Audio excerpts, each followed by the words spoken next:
donne la parole à Xavier. Merci Emmanuel. Déjà, merci d'avoir organisé, parce que s'il y a bien eu une cheville ouvrière de cette journée, c'est Emmanuel qui, avec tact et mesure, a su nous faire parler de l'essentiel.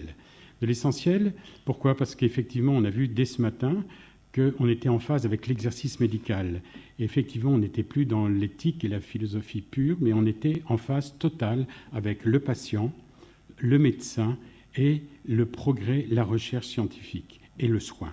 Et ça, je remercie, parce que je m'étais dit, bon, on va faire encore du blabla autour de la déclaration d'Helsinki. Alors, la déclaration d'Helsinki, je l'ai énoncée ce matin, je le redis un tout petit peu, c'est un texte tout simple qui doit se lire en 15 minutes. Si vous voulez d'autres explications sur la déclaration d'Helsinki, il y a un livre qui fait plus de 150 pages sur la déclaration d'Helsinki que l'Association médicale mondiale vient de publier. Et effectivement, la déclaration reste telle qu'elle. Pourquoi ? Pour arriver à sensibiliser nos pays partenaires à cette problématique de la recherche, à cette problématique des essais cliniques. Et je remercie tout particulièrement d'abord M. Hurier, qui est mon maître, vous l'avez tous compris, puisque c'était un de mes enseignants à Nancy, d'avoir parlé du corpus international de l'éthique, et ça c'est important, et surtout Jean-Claude Amezen, qui a recentré le débat sur cette problématique internationale et du Sud et de nos pays partenaires. Alors pourquoi recentrer ça ? Effectivement, je m'excuse de revenir, bon, on ne va pas refaire la synthèse sur la liberté, l'information, le consentement, l'assentiment, Emmanuel l'a très bien dit. Par contre, on va revenir sur cet espace éthique, ce rayonnement éthique français. C'est vrai que dans les différentes réunions internationales où je vais, la France, finalement, on n'est pas très, très nombreux. Il y a beaucoup d'Allemands, il y a beaucoup d'Anglais, il y a beaucoup d'Américains, mais les éthiciens français sont quelquefois moins nombreux que les éthiciens suisses. Pourquoi ? Eh bien, je ne sais pas. Mais maintenant, après cette journée d'aujourd'hui, finalement, je ne serai pas un simple président de l'Association médicale mondiale, mais je vais devenir un espèce de missionnaire de l'esprit éthique français. Alors, nous le faisons déjà au Conseil national de l'Ordre des médecins, puisque je suis moi-même secrétaire général de la conférence francophone des ordres médicaux, avec plus de 15 pays africains francophones, avec lesquels nous débattons d'éthique. Et vous savez à quel point c'est difficile actuellement avec le Mali, avec la République centrafrique, avec le Sénégal, avec la Côte d'Ivoire.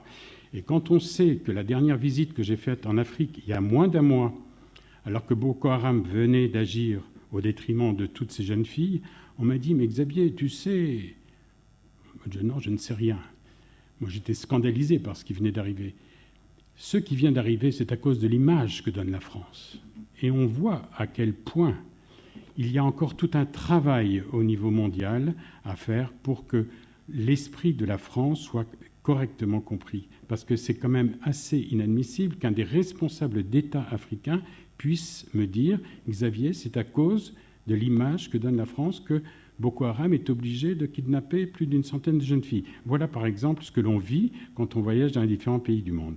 La deuxième chose, nous avons un espace européen, et ce qui est le Conseil européen des ordres médicaux, avec une charte d'éthique européenne dont un des principaux rédacteurs ici est Pierre Eckart.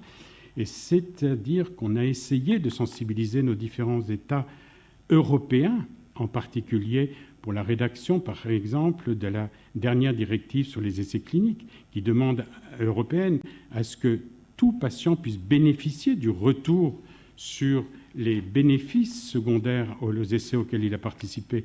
On a demandé aussi que ces comités d'éthique de recherche, au moins en Europe, soient effectifs, alors qu'on sait très bien que dans certains pays nouvellement européens, ils sont encore un petit peu déficitaires. Voilà.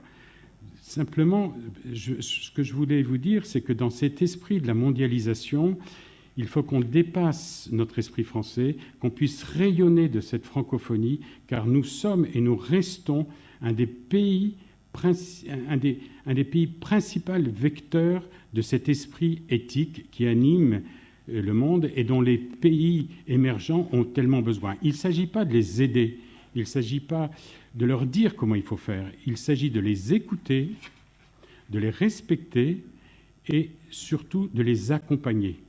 Et il ne faut pas aller en Afrique, il ne faut pas aller en Amérique du Sud ni en Indonésie en disant « voilà, moi je suis un petit Français, je sais ce qu'il faut faire ». Non, il faut d'abord comprendre leur culture et comprendre comment on peut adapter à leur culture, effectivement, une déclaration comme la déclaration d'Helsinki. Cet esprit de la mondialisation, c'est important, c'est un esprit de paix, c'est un esprit de respect, de compréhension, de justice, d'amitié. Et quand on a vécu en terre lorraine, comme M. Riet, pendant plus de 60 ans maintenant, on sait à quel prix et pourquoi cet esprit de paix est quand même fondamental, déjà en Europe et dans le monde entier, quand on sait à quel point, quand des peuples ne se comprennent pas, quand des peuples ne se parlent pas, on arrive à des catastrophes, des guerres, des Boko Haram, etc. Voilà simplement le message que je veux donner en tant que président de l'Association médicale mondiale.